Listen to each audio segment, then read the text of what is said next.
I started out as a prosecutor when I was a baby. I was 23 years old. And for 21 years, I fought for justice for victims on every single case I ever handled, always trying to do the right thing. And then for the last case of my career at the DA's office, to be accused of what I was accused of and to have to see a family that didn't deserve to have any of this happen to them have to put up with it too, it was pretty awful.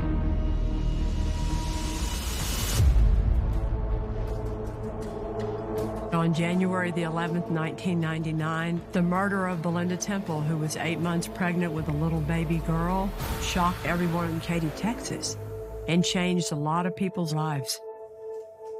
Prosecuting this case was one of the most difficult things I've ever done in my whole career.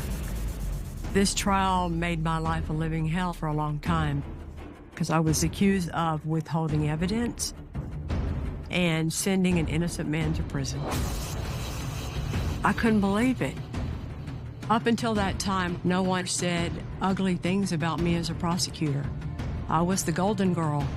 But on this case, I was not only fighting for justice for Belinda and her baby, I also had to fight for my own career and my own reputation.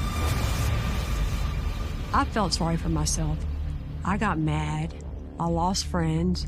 But I tried to always tell myself just to shut up and grow up and suck it up, because the real concern here is what all this did to Belinda's family. They didn't just have to go through losing her and the baby and waiting for the charges to get filed and waiting for the trial to happen because of all the mess. They had to do it all again. And it was just really, really sad. So I think it's time for people to hear the truth of exactly what happened to Belinda's family and to me, to finally get that justice for Belinda and her baby. It's time to let the souls of Belinda and Aaron in heaven rest in peace.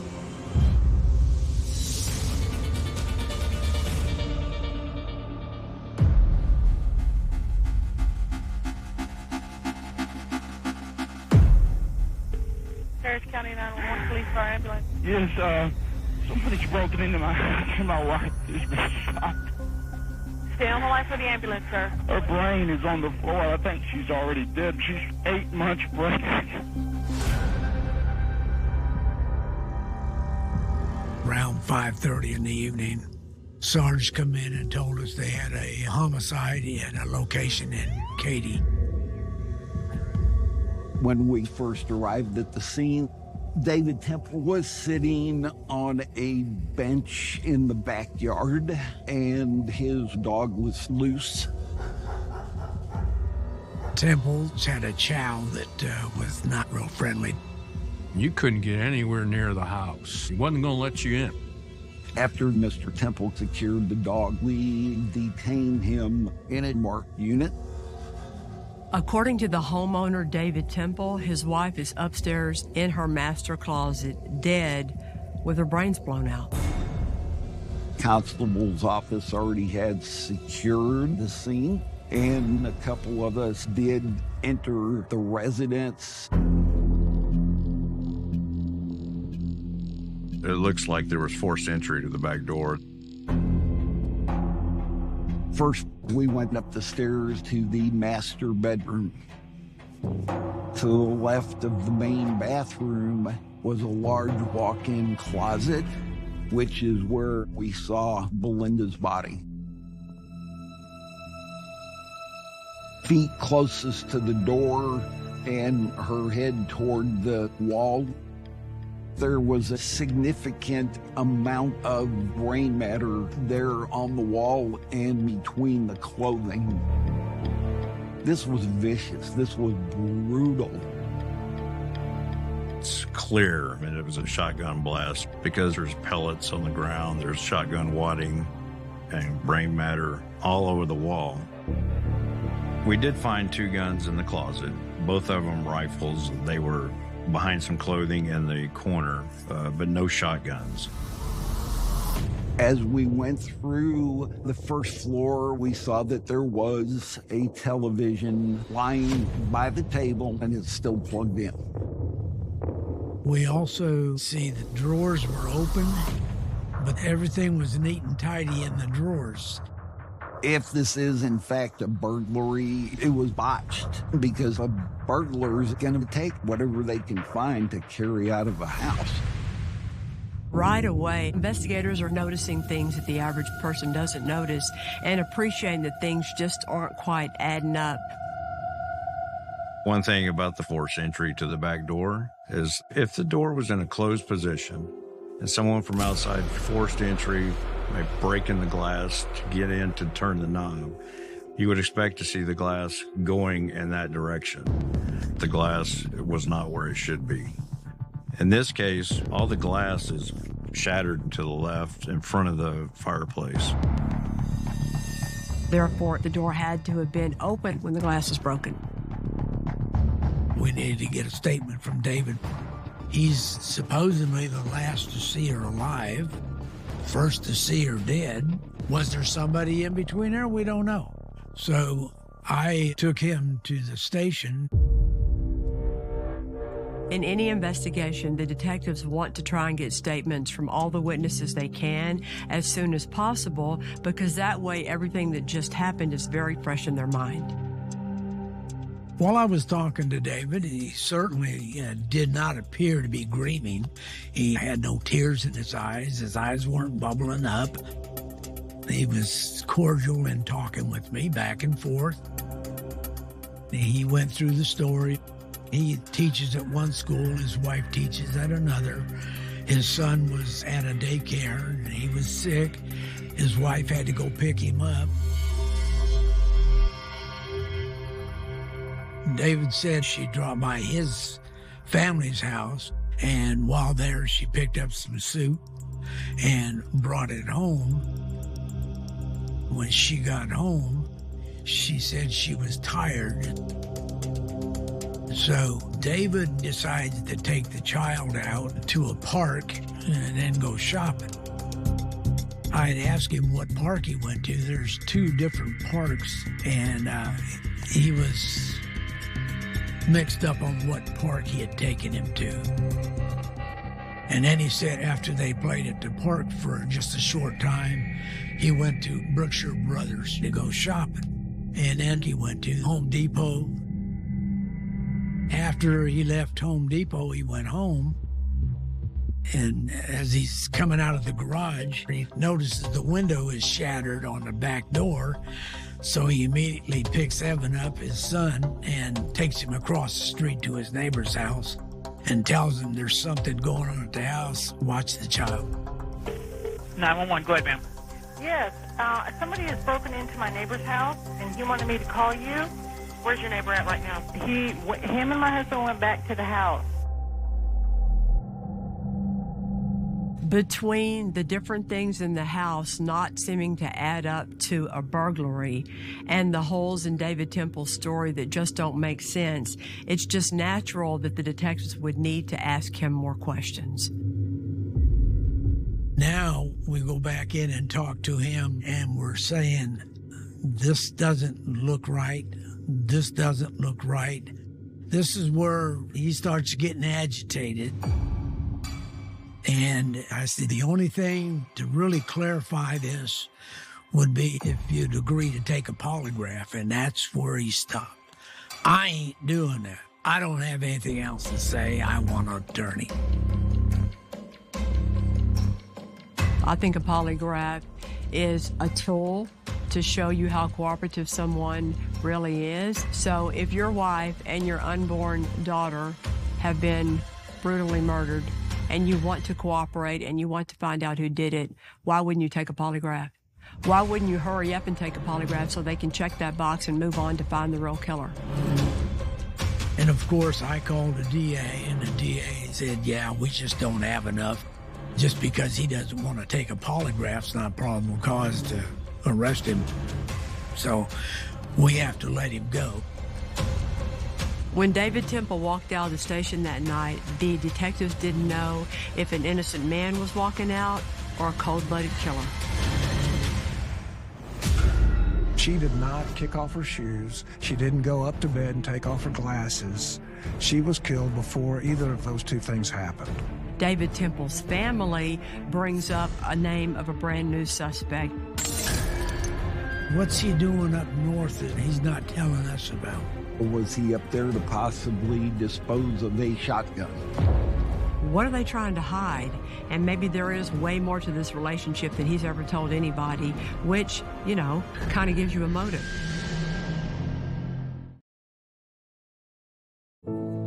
I fell through the ground.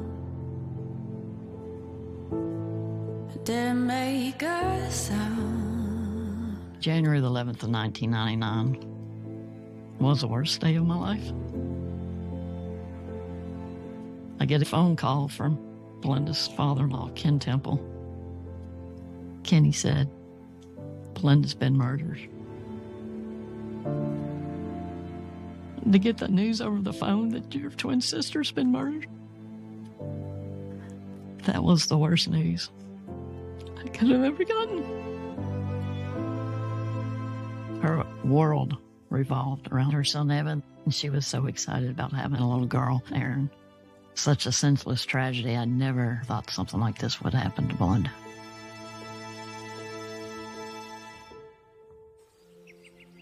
By the next day, Belinda Temple's murder was the lead story because it was so unbelievable. This morning, the students and faculty at Katy High School are shocked and saddened by the death of teacher Belinda Temple, who was found shot in her home last night. There was a lot of news coverage with the students talking about how much they loved her. Even if they weren't in her class, they would go by, "Hey, Miss Lucas, how are you?" She would go into the gym and shoot basketball with them. She impacted everybody that she met. This case got a lot of press because Belinda was everybody's sweetheart. And David Temple had been the biggest star of the football team at Katy High School. Everybody in town knew who he was. And so when they met each other at Stephen F. Austin, fell in love and got married, everybody liked them and loved that story.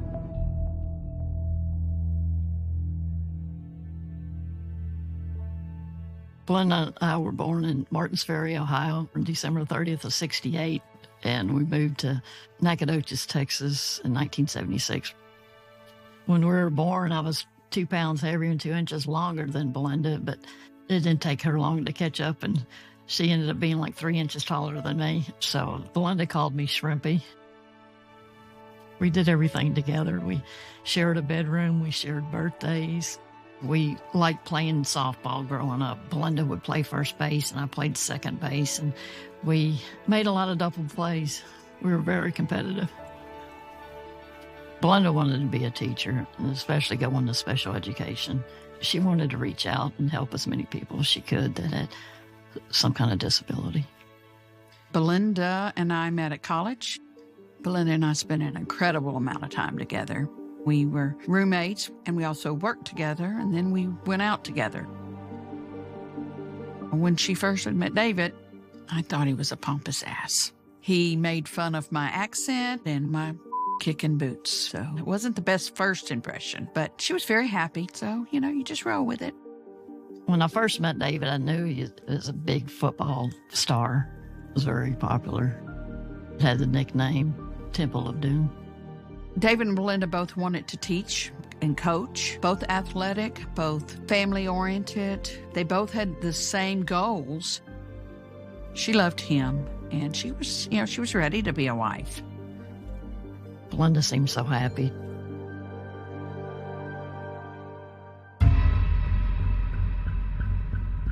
The day after the murder, we witnessed the autopsy. The evidence is collected that is still with the body, like pellets from the shotgun. According to the medical examiner, it was a close contact wound with a 12-gauge shotgun to the back of Belinda's head. And yes, of course, seeing the baby removed from the womb.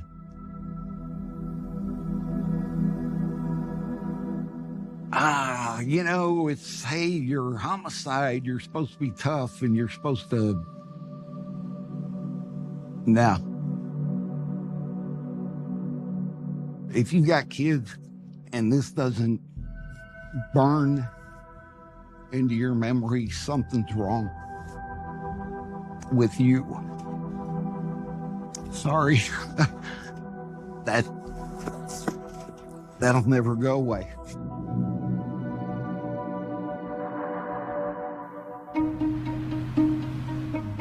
When we first get on an investigation, we divide up the duties. I went to Katy High School and started talking to Belinda's coworkers. I learned that they loved her, they loved working with her, she had the perfect family, she had the perfect marriage. As the detectives from the Sheriff's Department started to look deeper into Belinda Temple's life, her friends, her job, her marriage, what they thought the story was started to change. Tammy Harlan had been friends with Belinda, and she was one of the first people that I talked to tell me about the troubles between David and Belinda Temple. Tammy didn't like the way that David talked to Belinda. He said she was fat, and he did not talk well about her family. He called them a bunch of rednecks. He thought that his family was better than her family. Belinda did say, you know, he's kind of distant, and we've had some troubles. She said that they just stopped speaking to each other at home. And it was a couple of months that they did this. It was just weird to me. How do you not talk to someone you share a house with? Belinda would confide to Tammy that she thought David might be cheating on her. Charges she saw on the credit card, times that he wasn't home. A friend of the Temples said that David may have been seeing another girl. Her name was Heather. She was a co-worker of David's, and there was a rumor that they had been talking in more than a friendly way. Investigators need to track down Heather Scott to get a statement from her. If it turns out to be true that Heather Scott and David Temple are having an affair, that's going to cause more questions that need to be asked of David Temple. But at this point, David stopped cooperating with the Sheriff's Department.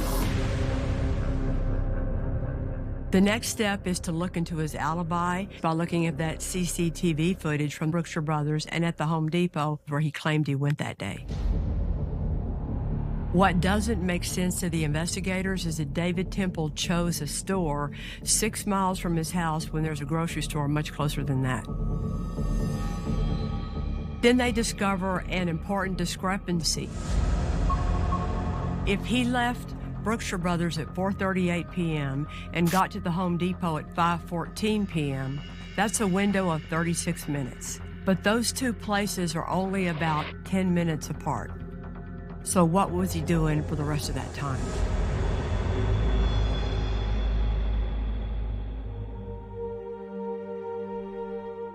Belinda and Aaron were laid to rest at the First Baptist Church in Katy, Texas. Several hundred people came to her funeral. A lot of students, I believe they had actually closed the school down early so they could attend the funeral.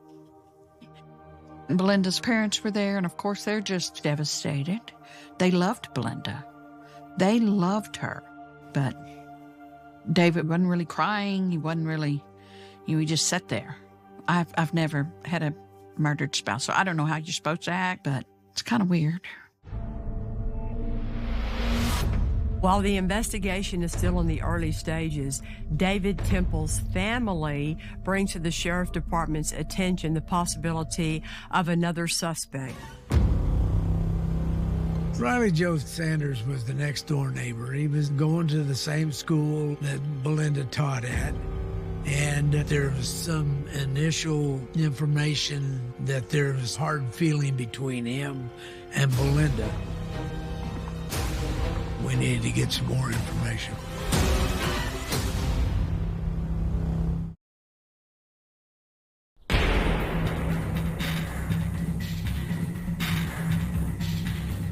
Although David Temple's alibi still needs to be looked into a little further, another person of interest in the murder of Belinda Temple is identified. The Temple family brought up the possibility of the neighbor boy, Riley Joe Sanders.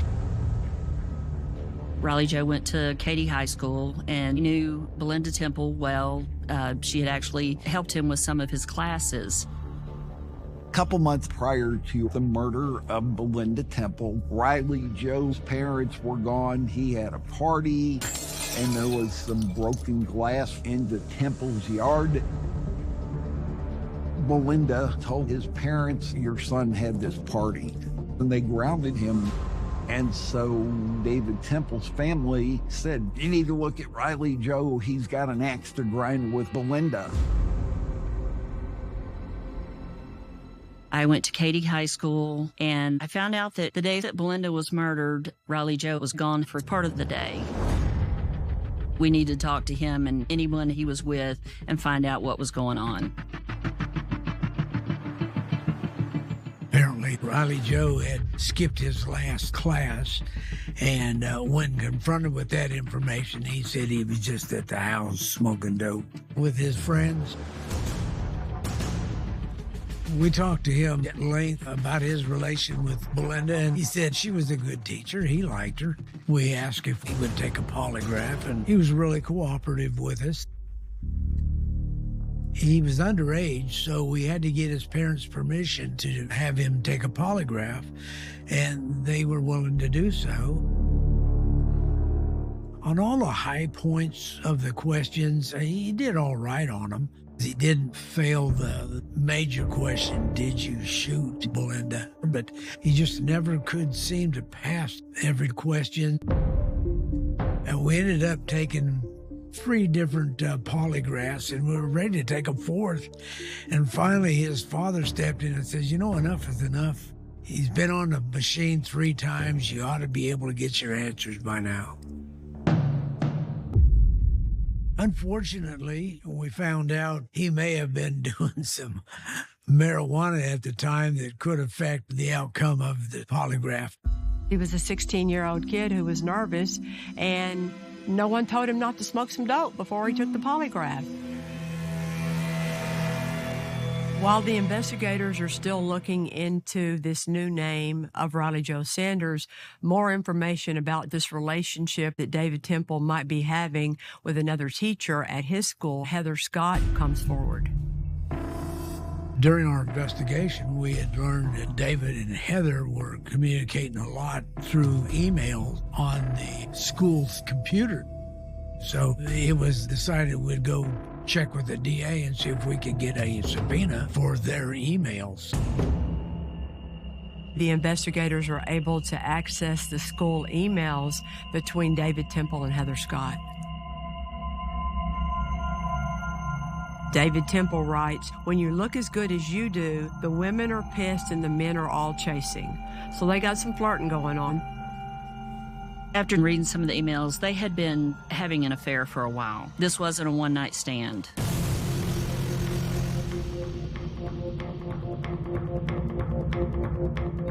As a matter of fact, they had spent the weekend together New Year's Eve when David was supposedly hunting. We also saw that Miss Scott had sent out an email to David telling him he should delete his emails to her. What are they trying to hide? And maybe there is way more to this relationship than he's ever told anybody, which, kind of gives you a motive.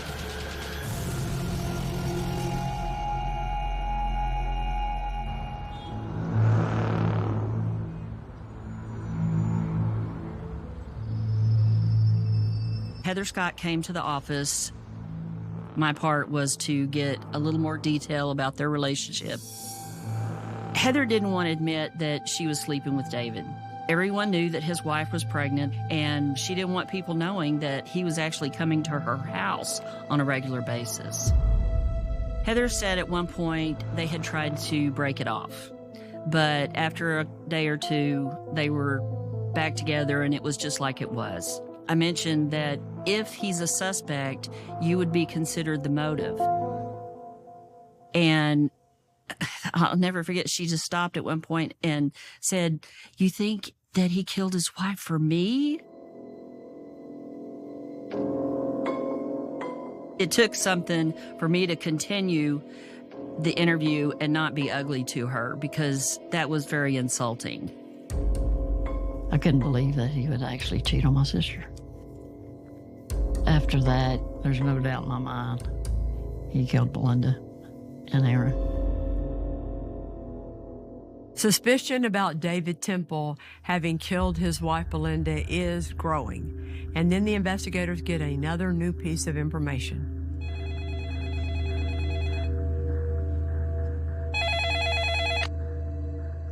We heard from an old classmate of David Temple, his name was Buck, that said he had seen David in the Katy area on the day of Belinda's murder. So we wanted to go out and see what kind of information he had. Around 5 on the day of the murder, Buck saw David Temple pulled up to the stop sign at Katy-Hockley Cutoff. Buck had been traveling eastbound, and he saw David Temple southbound. He honked his horn and waved, but David didn't respond, possibly didn't even notice him. That was very significant to us because we had video from the Berkshire Brothers. We had the video from Home Depot. And then in the middle of all that, we've got him appearing at this intersection, traveling southbound on Katy-Hockley Cutoff, which puts him in an area where his mom and dad live and where there are a lot of rice fields and water retention ponds. What was he doing up there? What's he doing up north that he's not telling us about? Was he up there to possibly dispose of a shotgun?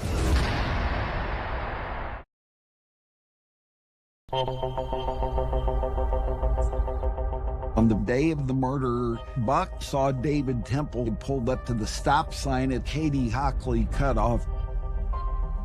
What's he doing up north that he's not telling us about? Was he up there to possibly dispose of a shotgun? After searching for a weapon for 3 or 4 days, I called the DA and told him that we just didn't have the smoking gun, and they concluded again that they wouldn't be able to file any charges until we come up with something that would link David Temple to the homicide. The detectives thought they had enough evidence, but the prosecutors at that time were still thinking that maybe more information would come up. They were still looking for the murder weapon. They were still hoping that something new might break wide open. And then the Belinda Temple murder case goes cold. The stress that it put on the whole family, it was really, really tough for me to sit there and know that David Temple murdered my sister, my unborn niece, is still out walking the streets.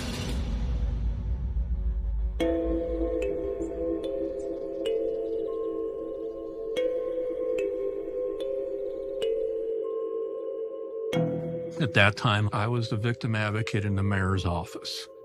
Belinda's parents, Tom and Carol Lucas, reached out to me for help. We had an organization called Crime Stoppers, and so we were eventually able to put out a reward. I went to the unveiling of a billboard. Tom and Carol were there. Belinda's friends were there. There was one person conspicuously not there, and that was David Temple.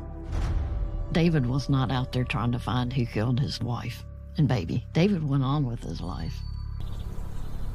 4 months after the murder, David Temple sold the house that he and Melinda had been living in. He bought himself a new pickup truck, and then he bought himself a new house in Richmond, Texas. 2 years after the murder, he married Heather. Heather ended up being the person who raised Evan. Belinda should have been raising Evan. I didn't want to be around her. It's not that I didn't love Evan. I love Evan. So Belinda's family had no further connection or relationship at all with Evan. It was tough.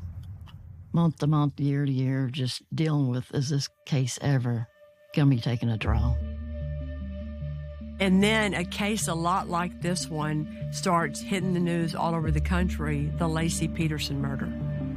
There's a lot of similarities in the Lacey Peterson case and the Temple case. They were both pregnant, both school teachers. Both their husbands were having affairs. In late 2004, the Peterson case goes to trial, and Scott is ultimately convicted of murdering Lacey and their unborn child. That gets people around the Katy, Houston area taking another look at the Belinda Temple case. We wanted justice. Lacey Peterson was getting it. We wanted it for Belinda. Tom Lucas, Belinda's dad, called the district attorney of Harris County, Chuck Rosenthal, and told Chuck, how come California can get a verdict on a case like this, but y'all can't do your job here in Harris County? Chuck Rosenthal called me and said, Kelly, do you know what case Tom Lucas is talking about? And I said, yeah, that's that Katy football coach case. And I remember taking it home, and I read it over the weekend, and that's how I first got the case.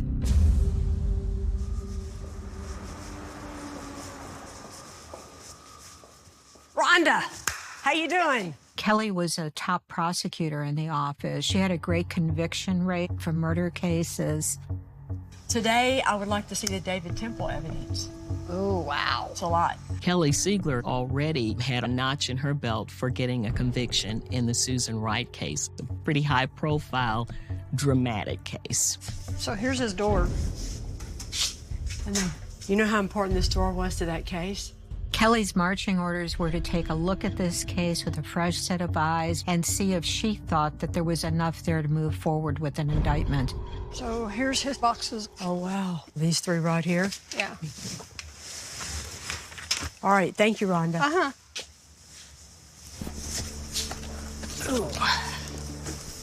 When I read the file, I did the same thing I do now on Cold Justice. I'm taking notes for to-dos and questions and things that need to be addressed. Wow. These are the shoes that Belinda had on that day when she got off of work, still on her feet, 9 months pregnant when she went upstairs and was found in her closet. And all of her girlfriends and her sister talked about how the first thing Belinda would do when she'd get home every day is kick off her shoes, especially when they were swollen as they would have been being so pregnant. David Temple told law enforcement back then that she was taking a nap. Well, I don't think very many women 9 months pregnant take a nap with their shoes on. And she still had her glasses on. Look, that's still the brain matter and blood on her glasses. The timeline was always the big thing to make a jury understand in this case. Using the initial statement David Temple gave the night that Belinda was murdered, along with all the reports and everything gathered by the sheriff's department up until this point in the investigation, this is what was known at the time I started working on the case. David Temple said that Belinda stopped at his parents' house to pick up some soup and then got home at 3:45 p.m. Then she went upstairs to take a nap. David Temple says that Evan started to feel better, so he took him to a park to play, but he doesn't remember which park it was. Then to a grocery store. The timestamp showed David and Evan coming to Brookshire Brothers at 4:34 p.m. and leaving at 4:38 p.m., where they bought a bag of cat food and a Coke. Next, David Temple said that they drove to the Home Depot, which is about a 10-minute drive from Brookshire Brothers. But he and Evan weren't captured on the Home Depot video until 36 minutes later, which makes no sense. Until Buck Bendeman comes forward, who says that he sees David Temple up in the area north of Home Depot and Brookshire Brothers, close to the house where he grew up, close to all the rice fields, at around 5 p.m. at the intersection of Morton Ranch Road and Katy Hockley Cutoff. Katy Hockley Cutoff, Morton Ranch Road intersection. Why didn't David Temple mention that? And what was he doing up there? Buck Bendeman is the key to this case. And then you throw in the staging of the burglary, the motive for the affair, and I got all finished with it. And I thought to myself, I would file this case right now. This case is like the pinnacle of circumstantial evidence cases, and a lot of prosecutors want more than that before they'll do their job. To me, circumstantial cases are beautiful. There might be more work required to tell the story as opposed to a DNA case or a confession case, but they're the best cases there are because the truth is in the details. Just after Thanksgiving 2004, 5 years after Belinda's murder, I said, all right, let's call the sheriff's department and let them know it's time to arrest David Temple. That was a great day in all our lives. Mr. Temple was pulled over on his way to work. I would have loved to seen his reaction when they put him in that patrol car. And as we're driving downtown, all I said was, you know what this is about, right? And he said, no, what? I said, Belinda. He's like, you got to be kidding me. This crap's been going on for almost 6 years now. He was taken into custody, and he quickly bonded out. Temple family, who's of means, realizes once Kelly Siegler gets involved, we got to make sure that we're going after the best defense, and that's Dick DeGuerin. I'm an innocent man, and I have all the faith in the legal system. Doesn't get any better than hiring one of the most famous attorneys, not just in Houston, not just in Texas, but nationally. He's a fantastic attorney. He's one of the best. And him and Kelly going at it is a sight to see. When I tried the Dora Goldberg case, gone up against Dick DeGuerin, the trial lasted 4 weeks, and I lost 10 pounds, but I learned more in that trial watching him at work than I ever learned in my life. And the funny thing that nobody knows is right after the Dora Goldberg trial, he told me, you know, Kelly, you ought to run for DA. You did a good job. But by the time we went to trial on David Temple, I had tried and won a couple of other cases against Dick DeGuerin and his firm, so he didn't really like me as much anymore. Because if anybody was going to put this puzzle together and then actually prove it to a jury, it was going to be Kelly Siegler. It was going to be the battle of the Titans.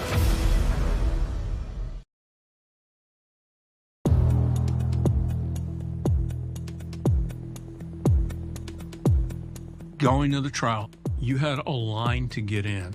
It was like a standing room only crowd. I think that the old adage is true that you have to open with a bang. Belinda Temple was discovered lying on the floor on her tummy with her face down, dead of a shotgun wound to the back of her head. And the other life that perished that day was a perfectly healthy 6-pound little baby girl with its heart beating inside her mommy's womb. Usually we go chronologically with life events. In this case, chronologically would be starting with when they got married and the downfall of their marriage and he meets Heather, and then the murder. But I didn't. I decided to start with the crime scene. The call goes out, law enforcement shows up, and what do they see? And start with that to explain what they saw, what they didn't see, what doesn't make sense, and then go back in time to build the rest of the story. The other thing that opening statements have to do, I believe, is address the weakness of your case. The truth is in the details. She explains that she has no smoking gun. She has no forensic evidence, but she has a lot of little bits and pieces to the puzzle, and everything points at one person, David Temple. 5 months before Belinda was killed, well, David Temple met a new woman. On January the 8th of 1999, a Friday, the defendant says to Heather Scott, "You know I'm falling in love with you." 3 days later, Belinda Temple was executed in the back of the head in the home where she lived with this man. You never know when you give an opening statement if the defense is going to give one at all, but Dick gives an opening statement right behind me. It's true that David had an affair, but David would never leave Belinda. I'm going, what? Then he says that the glass in the back door broke because it slammed against this hutch that the Temples had behind the back door. And as he goes into the house, he throws the door open. So the defense tries to, I guess, give an explanation for why the glass wasn't where investigators thought it should be, with somebody punching in the glass. After Dick tries to explain the glass from the back door being in the wrong place for a burglary, he then points his finger at the person that he believes is the one who broke into the house and killed Belinda. The evidence will show that they ignored other leads. And that suspect is Riley Joe Sanders. Opening statements end, and the prosecutors start calling their witnesses. I questioned Dean Holtke a lot about all the evidence at the scene, all the unusual things that he saw, but we spent an extra amount of time with him talking about the way the glass was spewed from the door once it was broken. The glass was all facing in an angle consistent with the door being open. Because if the glass had been shot with the door shut, it would have gone straight ahead. On cross-examination, Dick tried really hard to pick apart Dean's theory of why that glass ended up where it did. He was trying to say David came in like a linebacker and threw the door open.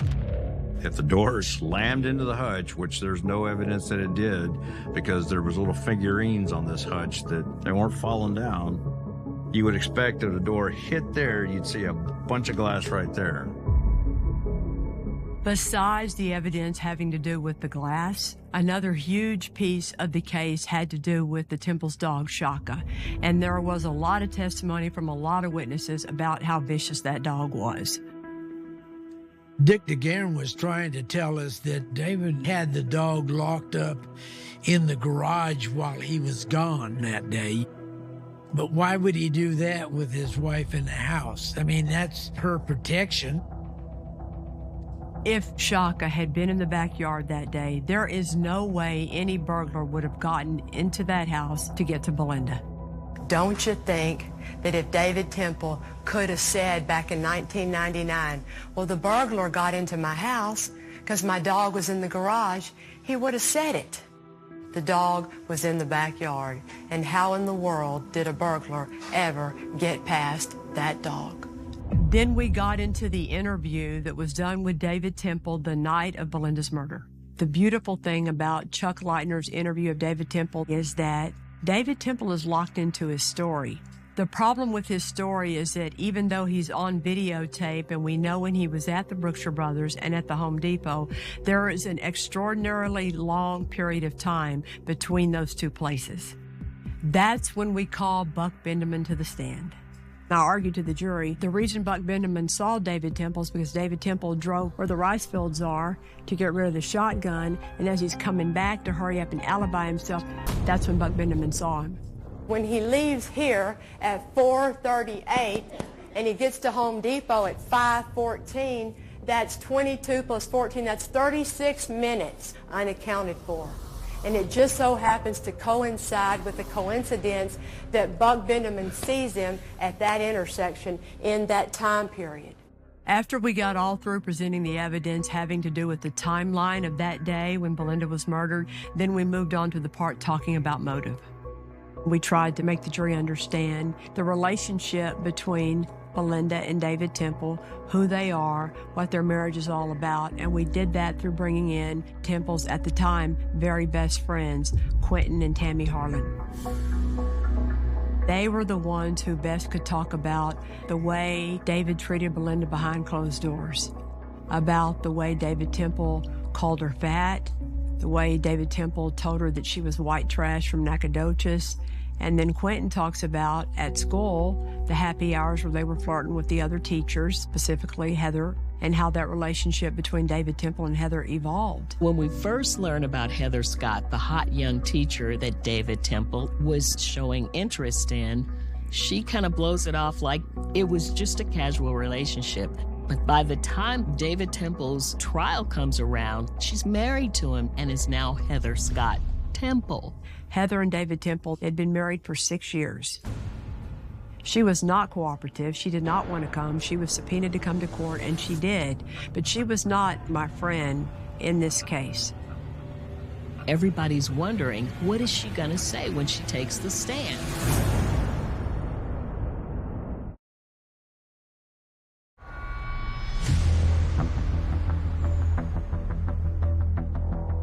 You have a marital privilege if conversations you have are said while you're married. David Temple was not married to Heather at the time the murder happened. She takes the stand, and I have to pull the words out of her to get her to answer the question. The answers came eventually. I think the significance of her is the motive. She admits that they were flirting heavy. She admits that he tells her he loves her on Friday, 3 days before the murder. She talks about Valentine's Day after the murder. They're doing the roses and chocolates thing. They get caught being seen out at dinner with each other. She even acknowledged that he wasn't crying and sad. And then I called a witness that I never knew I was going to have. An opening statement. Dick brought up that David Temple only ever owned a 20-gauge shotgun, and that made the news. A man named Clinton Stockdick, who grew up with David Temple's younger brother, called in, and he told me about how he hunted with the Temples his whole childhood, and he was mad that David Temple would try to say that he only ever owned a 20-gauge shotgun when Clinton Stockdick knew better. But I had a new witness, and I remember all the Temple's family's faces. They were mad. I rested my case, and then Dick began presenting his case. Dick DeGuerin tries to refocus the jury. And so he talked about the hutch. Well, what he didn't know is that Tom Lucas had the hutch at his house. So we let Dick do his thing, and then Dean drove up to Nacogdoches and got the hutch and brought it back. And then we put it in the courtroom to blow up their theory. You can imagine the surprise in the courtroom, particularly from the defense. I'm sure they never expected to see the hutch again. And Dean's able to show how the dings on the door don't match the dings on the hutch, and the hutch has nothing to do with why that glass is broken. Then Dick DeGuerin makes a bold move. He puts David Temple on the stand. You don't normally see defendants charged with murder taking the stand, especially someone who's charged with murdering his pregnant wife. Maybe the thought was David Temple's Mr. Clean Cut. And if he does a really good job testifying for himself, it might cause jurors to have doubt. David Temple does a really good job on direct, maintaining his composure. You don't see any flashes of temper. He speaks wonderfully of Belinda and of Evan and of Heather. Then Kelly stepped up to cross-examine David. I was just hoping to poke a few holes in that veneer. Watching Kelly was like watching a shark seizing onto a prey. Kelly laid out the timeline and really grilled David on where he was and what he had done on the day that Belinda was murdered. I asked him all the questions everybody wanted to know. Why'd you take your son to the park if he was sick? Why did you go to that store that was 6 miles away? Why did you feel the urgent need to buy cat food and a Coke? Why'd you go to Home Depot? Because you didn't buy anything or even look at anything in the store that day. He didn't have answers. I asked David Temple about Buck Benjamin, but David Temple kept insisting that he went straight to Home Depot when he and Evan left Brookshire Brothers. An interesting moment in the trial was when Kelly Siegler asked David, "You were trying to save the life of your wife and your baby. Why didn't you have any blood on you?" Don't you think if David Temple really happened upon the closet and found Belinda on the floor in her own pool of blood, and there would have been a speck of blood on his whole body? He says he checked her pulse, her carotid artery. You know how to do CPR?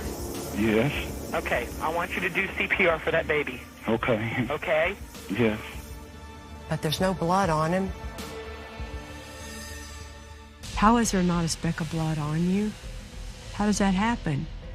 And the best answer he could come up with was, I don't know. I don't know. Really, there should have been blood on him somewhere. Did he really try to save her?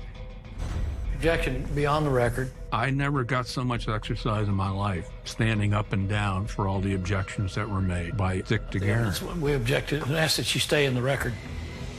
Then Kelly asks David Temple about his relationship with Heather Scott. I asked if he had sex with Heather during his marriage to Belinda, and he said he had. That New Year's Eve weekend, telling Heather that he loved her on Friday, and golly, a burglar's burglarizing his house 3 days later and his wife ends up dead. The questions Kelly's asking, he's setting the scene. She's showing what was going on in the Temple household between David and Belinda in the weeks leading up to her murder. It was quite a sight to see. David Temple doesn't like being challenged by anybody. David Temple thinks the world revolves around him, and to have little Kelly Siegler, this pit bull, just firing off. I think that the points that I needed to make were made. You just can't ignore the coincidences. When David Temple got off the stand, I'm pretty sure he was glad that was over. Throughout his whole case, Dick DeGuerin kept coming back to the idea that Riley Joe Sanders, the kid living next door, was the person who killed Belinda Temple. So then Kelly calls a surprise witness. We called Riley Joe Sanders as a rebuttal witness.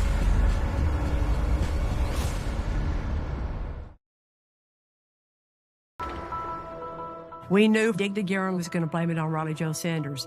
He always blamed it on Riley Joe Sanders. So when Dick presented his case and his defense was that Riley Joe Sanders was the murderer, at that point, because he's put on evidence, we have the right to call rebuttal witnesses. That is when we called Riley Joe Sanders to the stand. I asked Riley Joe, what did you think of Miss Temple? And it was clear to everyone in that courtroom how much he liked Belinda as a neighbor, as a lady, as a friend, and as his teacher. He understood why she told his parents he was skipping so much school.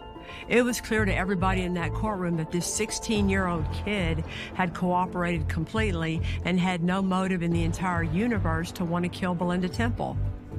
Riley Joe Sanders talks about how it felt when he heard Miss Temple was killed, how it felt to be blamed for it, what he went through. It was wonderful. The 16-year-old neighbor kid they want to blame it on obviously didn't do this, blew up in Dick DeGuerin's face, and it was a beautiful thing to watch. After Riley Joe Sanders testified on rebuttal, of course, Dick was able to cross-examine him. But yet he never asked him the million-dollar question, did you kill Belinda Temple? Are you the one who fired that shotgun into the brain of Belinda Temple and her unborn baby? He never asked anything close to that. Why didn't he? I think we all know the answer to that.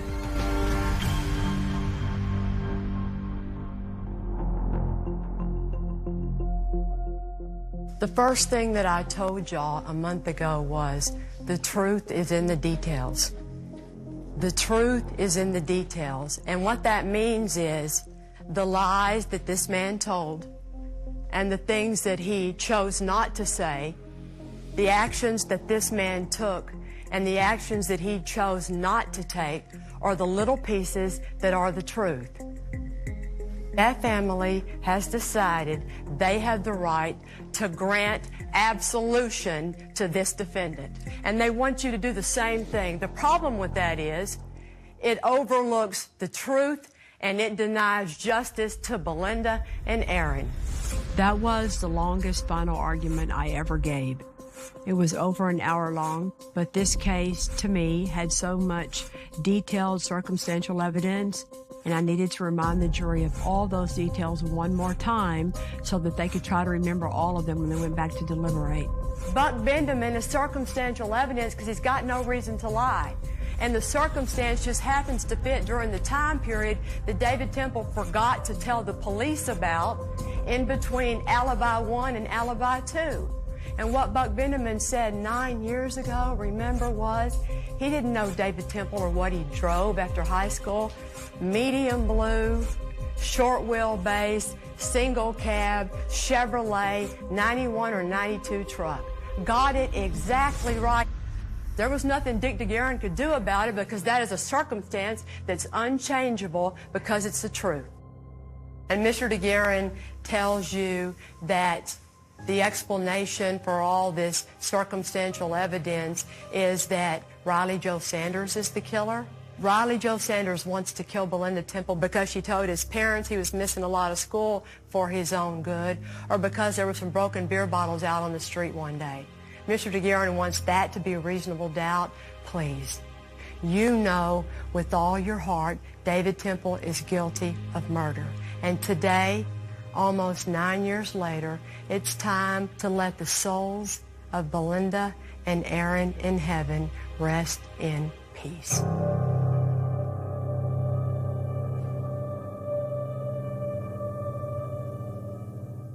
It was a very scary situation. I had no idea what to expect. It's hard to predict. You've got 12 people trying to decipher a very difficult case without a I got you moment. I'm hoping that they see what we see, that David Temple was the only one who had the motive and had the means and wanted to kill Belinda. The trial lasted for about a month. The jury came back in just a few hours. Mr. Foreman, I understand you have a verdict. If you'll pass it to the bailiff, please. We, the jury, find the defendant, David Mark Temple, guilty of murder as charged in the indictment.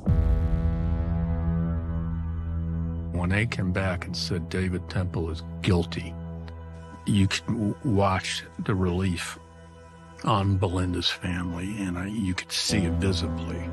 Temple family was just dumbfounded. They were floored. I mean, they stormed out.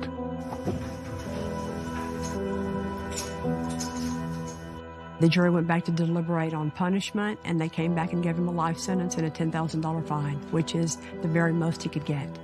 And the jury told me afterwards they wanted to stand up and clap at the job Riley Joe Sanders did defending himself and his innocence. We got the guilty verdict. I mean, it was such relief. I don't know if there's any words to describe how happy we were to finally get justice for Belinda and our niece, Aaron. When the David Temple trial ended, I went back to doing my job in special crimes. And it was in January 2008 that I filed to run for DA. Getting justice means working with law enforcement and knowing how to be a prosecutor. It's what I've always done. Dick kept saying to the media, Kelly Siegler has finally convicted an innocent man. She'll do anything to win. But before that, the media loved me. And I saw how they turned and what they would write. I thought, what's happening? David Temple's guilty as hell, and now all of a sudden I'm a monster and I did something wrong? What? Dick DeGuerin was trying to make sure I didn't become the DA, and I didn't. I lost. After I lost the race for DA, I didn't know what I was going to do next. Eventually, I took a job as the special prosecutor working with the Wharton County DA's office. But I knew that I knew how to work on cold cases. So around 2012, I worked on the episode that would become the pilot for Cold Justice. It felt good. That was what I knew how to do. That was what I was good at. And then the Temple case started up all over again. 8 years after David was convicted, the defense announces that they have a new witness come forward. And that witness can prove that David Temple is innocent of Belinda's murder.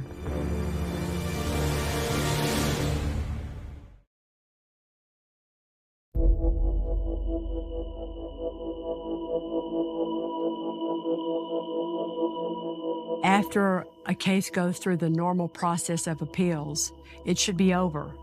The only way to keep it from being over is to claim that you have newly discovered evidence or that something happened with your prosecutor during the trial that rose to the level of prosecutorial misconduct that necessitates a new trial. Now David Temple's defense team is claiming they have new evidence. A brand new witness named Daniel Glasscock, who supposedly heard Riley Joe Sanders say that he killed Belinda Temple. All of a sudden, the case is in the news all over again. They eventually get Daniel Glasscock in to testify about what he says Riley Joe Sanders told him about the day Belinda Temple was murdered. When he went to the house, as he went upstairs, the dog attacked him. He shot the dog, heard Belinda, put the dog in the closet, panicked, and ran. But we all know the Temple's dog was never shot. So that all blows up. So then the defense's only avenue left to get a new trial is to say prosecutorial misconduct because I withheld evidence. Because when you can't prove your client is innocent because they're not, that's the throwdown answer for a defense lawyer, is to claim the prosecutor forgot to give you this, or hid something, or cheated or lied, or did something improper.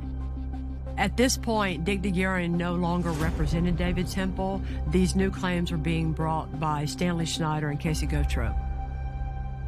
Prosecutorial misconduct in the way it played in this case was the defense claimed Kelly Siegler did not turn over all the evidence about a potential alternative suspect, Riley Joe Sanders. It's called a Brady violation. Brady evidence is any evidence that is exculpatory or mitigates punishment or affects the credibility of a witness. All of those things are things that have to be turned over by the prosecution to the defense. In my opinion, I turned over every single thing that anyone could define as exculpatory or Brady in this case. And the defense says, well, she had 38 instances of doing something wrong. No, I didn't.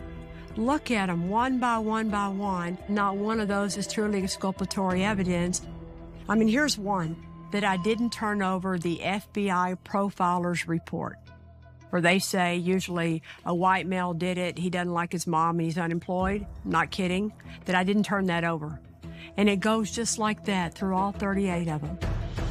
We didn't hide anything from Dick DeGuerin, but the entire case file was not turned over because back in 2005, Dick DeGuerin asked for an examining trial to see if a judge finds probable cause to indict. But if you ask for an examining trial, the office policy at that time dictated that the file would then become closed to you. That was the policy. Dick DeGuerin used to be a Harris County prosecutor. He grew up in the courthouse world just like I did. He knows office policy. I remember saying to him, why do you want to do that, Dick? You know that the file's going to become closed to you if you do that. And he said to me, don't you tell me how to do my job. Like, copy that.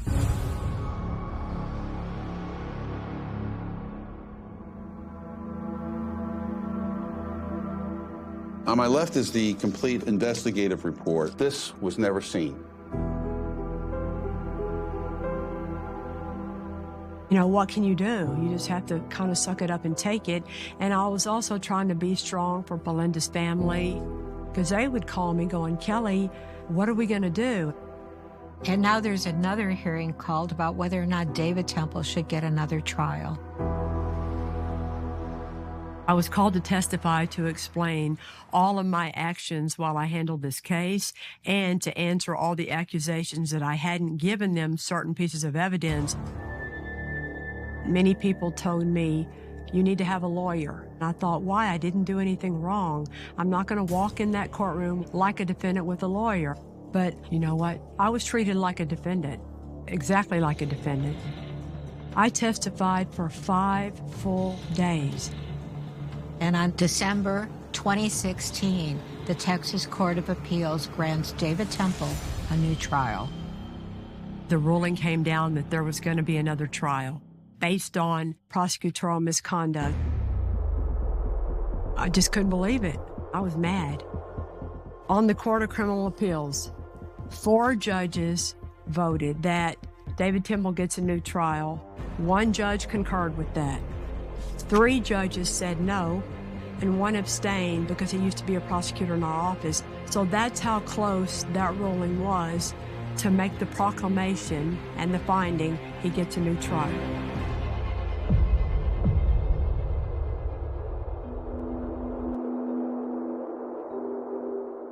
kind of a gut punch to get word that that's going to happen. Back in 2007, when we got the guilty verdict, I thought it was over. He was going to prison for life, and I could go on with my life. I never thought that the ruling would ever be overturned. Never would have dreamed that could have happened. I remember all the accusations about all that evidence that I supposedly didn't disclose and hid. And you would call me, and we did tell him. It came out in the trial. Yes. It was all a bunch of smoke and mirrors. I wanted justice for Belinda and Aaron. Belinda was everything to me. She was my protector when she was here, and I'm going to try to do everything to continue to get justice for Belinda. I feel that's my job. The frustrating thing is all that you've been through and what all you had to go through with the criminal justice system and how it let you down and how we let you down. You did not let me down, Kelly.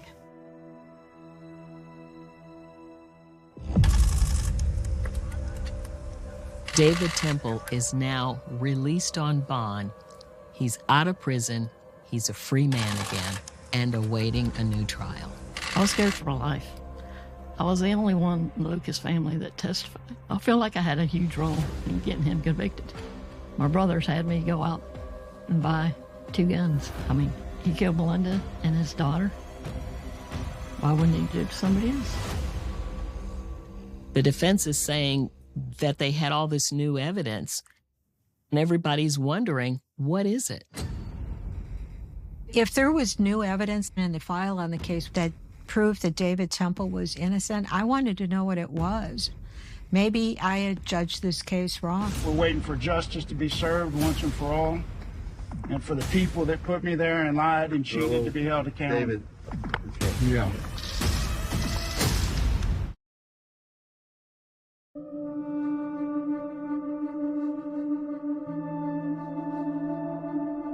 When we were waiting to hear who was going to be the prosecutor for their new trial, I was very worried that somebody wouldn't appreciate all the details to the case. And David Temple may be walking free and have gotten away with 2 murders. So when I heard that the case had been assigned to Lisa Tanner and Bill Turner, I started crying because I was so relieved. Bill Turner's a guy that a lot of us have learned from. Lisa Tanner was more of my companion. We grew up together as prosecutors. She is phenomenal in the courtroom. By this point, 15 years had passed since Belinda Temple's murder, but for Lisa and Bill, all the documents, all the exhibits, everything was still perfectly preserved. When we got the case, the defense attorney, Stanley Schneider, had a huge advantage. He knew the case backwards and forwards, and he started filing motions for speedy trials and motions to have Mr. Temple deposed as quickly as possible, and we kept telling him, we gotta have time to learn this thing. Give us a break here. So we did what we would always do in a case like this, start from the beginning. When Bill and I got the case, David Temple was innocent as far as we were concerned. We walked through all of the evidence.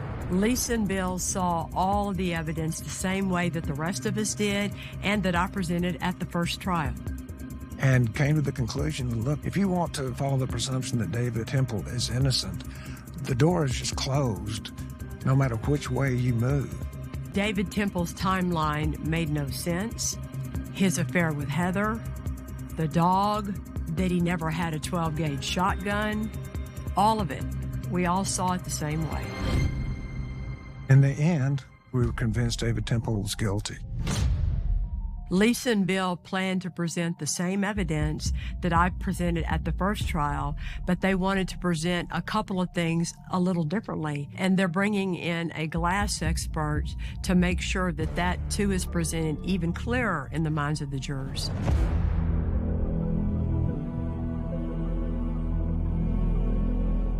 In the new trial, the first thing we did was looked at the home invasion part of it. It just didn't make sense.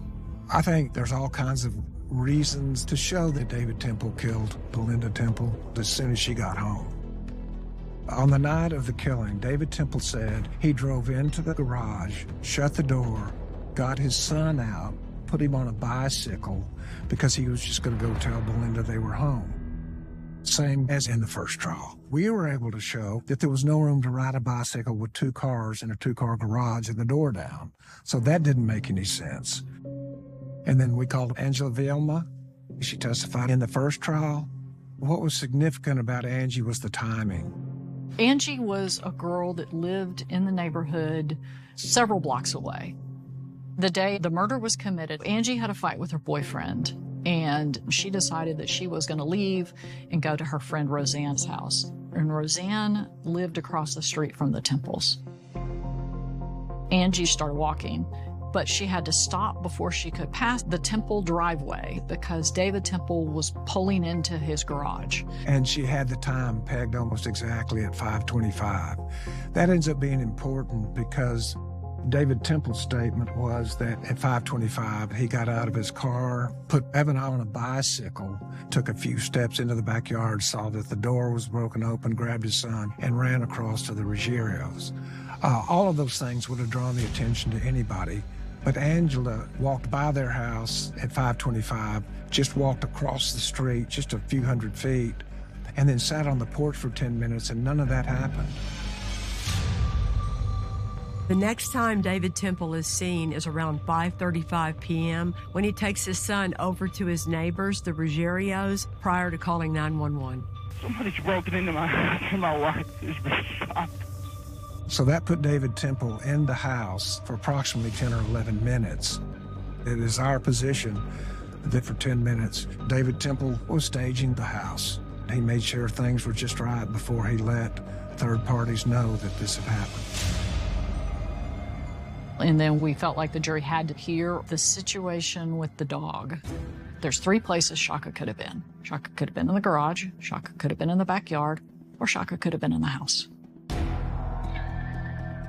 As the garage door was going down, Angie told us she saw David Temple's legs walking beside the truck. One thing that was significant to me was she saw his legs, but she didn't see a dog. So Shaka was not in the garage because he would have been right there with David Temple if he had been in the garage. Also, in the crime scene pictures, you see a bowl full of wet dog food. And I have big dogs. I know how big dogs are. We told the jury, there's no big dog that's going to leave wet food in his bowl. That doesn't make sense. So, same as in the first trial. And if the dog was in the backyard, no stranger's going to get by that dog to get to Belinda. Another huge crossroads was when we enlisted the help of Dr. Ravi, the glass expert. Ravi Shandar's amazing. I mean, he's the guy that does stress of all objects. So he's the guy that keeps our airplanes in the air. But one of his specialties was measuring what happens to glass when it breaks. One of the defensive theories was that when David Temple ran back to the house and discovered Belinda's body, he went through the house with such force that it bounced against the hutch, and that caused the glass to discharge into the living room. Dr. Ravi came back and said that couldn't be. The glass break expert agreed with the testimony that was brought up in the first trial. It became obvious that it was staged. And the next question then is, does Belinda Temple have anybody with a motive to kill her? She had no enemies. There was only one person with a motive to kill Belinda Temple, and that was David Temple.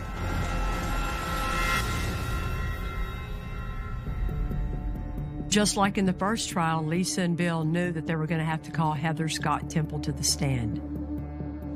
During the first few days of the trial, we find out that Heather filed for divorce from David.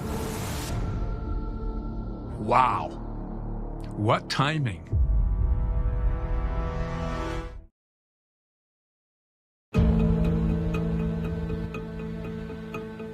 I was in Florida working on a case on Cold Justice, and I got my text messages, breaking news that Heather Scott Temple filed for a divorce. And I was like, oh my God, good for you. Good for you. The issue is, okay, how does this influence her testimony? Is she going to stick with her original testimony? Is she taking an opposite position? Is her motive now to try to hurt David Temple? Did she hold something back in the first trial? Is she going to tell us now? No one had any idea what she was going to say this time. The hope was maybe there was some other little piece that she had always known but didn't come forward with that might come up in the second trial. But she was consistent. She told what she knew, and she did what she needed to. I think all in all, the way she testified at the first trial was accurate as to what the testimony was at the second trial, so we had no indication that her divorce influenced her testimony. In my opinion, she didn't know that fool was going to go execute his wife and child, and then she's stuck with the rest of her life ruined because he's that selfish. And then, just like in the first trial, the defense pointed at Riley Jo Sanders as an alternate suspect. It certainly appears from all of the records that in the first trial, the defense did receive at least some information about the investigation into Riley Jo Sanders. And by the time we got the case, the defense attorney, he had the whole file. I mean, he even had Kelly's notes. But in an abundance of caution, we copied it again and gave it all to him a second time. Riley Jo Sanders is now 36 years old when he's called to testify again in this case. We've got nothing to fear about Riley Jo Sanders on the stand. When you met him, you realized a couple of things. Number one, that at the time Belinda was murdered, Riley Jo Sanders had just been a really dumb kid. And then secondly, you realized, this many years later, he was a really nice guy. He has no motive to kill an 8.5-month pregnant woman. I understand why the defense made him a scapegoat, but more just from the human level, I just felt so sorry for the guy. His family lost their home. They had to hire a lawyer, and they used all their savings over this case.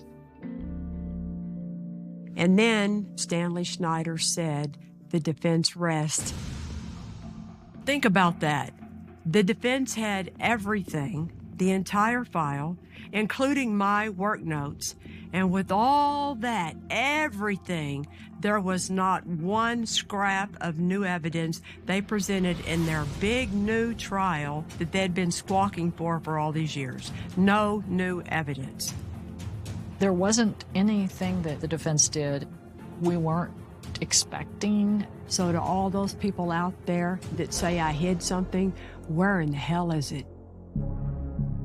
It is our position that Belinda Temple was killed almost immediately when she entered her home.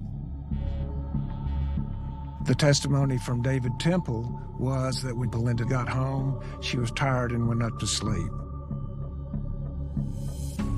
When her body was found, her shoes were still on her feet. Her glasses, which were driving glasses, were still on her head. So she did not kick off her shoes. She didn't go up to bed and take off her glasses. She was killed before either of those two things happened. And David Temple did it. When the second jury went out to deliberate, a lot of people were pretty nervous. Nobody knew if they were going to come to a different conclusion than the first.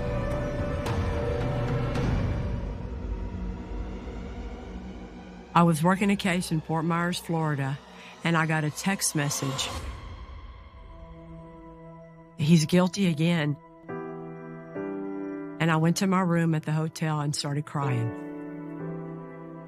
It was the exact same case and trial and evidence, and he was just as guilty as he was in 2007. I wanted to scream, I told you.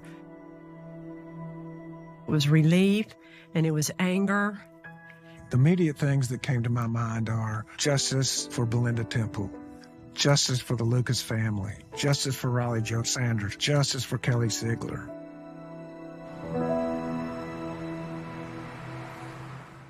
We went to the punishment phase, and the punishment range was 5 years to 99 years or life. Well, Evan Temple took the stand. Here's somebody that's lost their mother, and their dad's going to be in the penitentiary forever. And so for him pleading for his father's life, I think it's a significant thing. We were very careful and treated him with kid gloves. What a horrible situation to be in, to lose your mom and then to have your dad charged with that.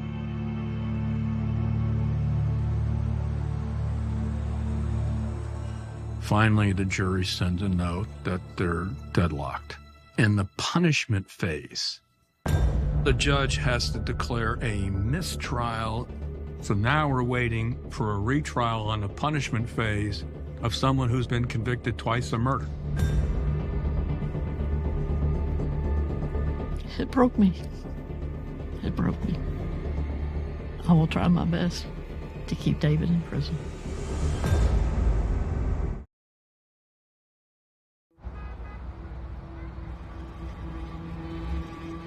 What happens in March of 2020? COVID. Everything's shut down. And we wait. And we wait. And finally, in April of 2023, the punishment phase resumes. I went down to the courthouse, and it brought back a lot of emotions, mostly feeling bad that they were all having to do it again.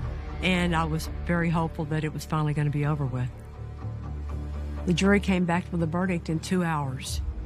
We, the jury, assess his punishment at confinement in the Institutional Division of the Texas Department of Criminal Justice for life.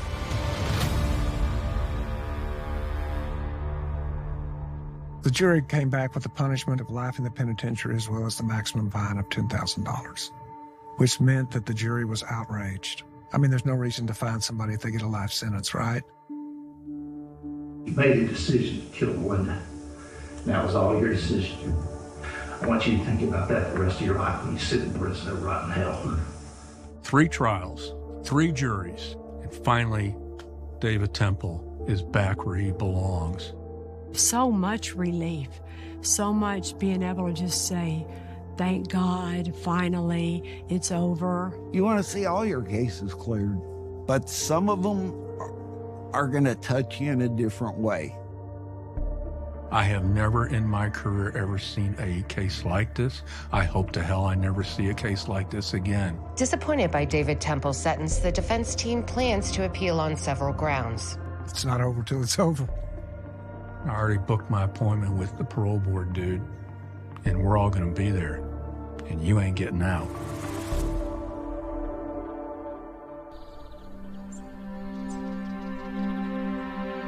We got him. He's where he needs to be.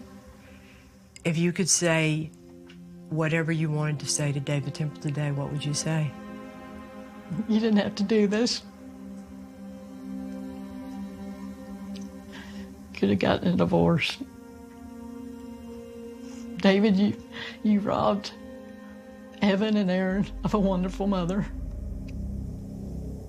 What would you say to other family members out there? Just never give up. I mean, it took us over 24 years, but we did get justice for Belinda. Just don't give up. I feel like this case would still be cold if he wouldn't have went forward with this case. I truly believe that, and I love you for that. I've told you before, you remind me of Belinda a lot. With your determination, your heart of gold, I love you, Kelly. For you to tell me that, there couldn't be a better compliment. All right, baby. Bye.